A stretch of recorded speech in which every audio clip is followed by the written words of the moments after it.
forensic to determine and establish the extent and scope of his operations.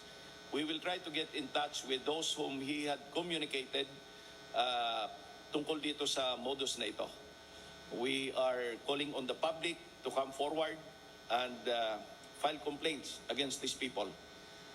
We remember that about last month, there was a directive for all presidential appointees to submit their credentials, and this was given the impression na ito yung maglilinis regarding the appointees dun sa dating administration. And this was taken advantage of by this group. So ito yung sinasabi nila, sinabi kanina ng director, na siya yung sweeper or janitor. Na kung gustong maglinis, there are more than 6,000 presidential appointees in the bureaucracy, in the whole of government. So you think of getting appointed, getting promoted, they are offering their services for a fee.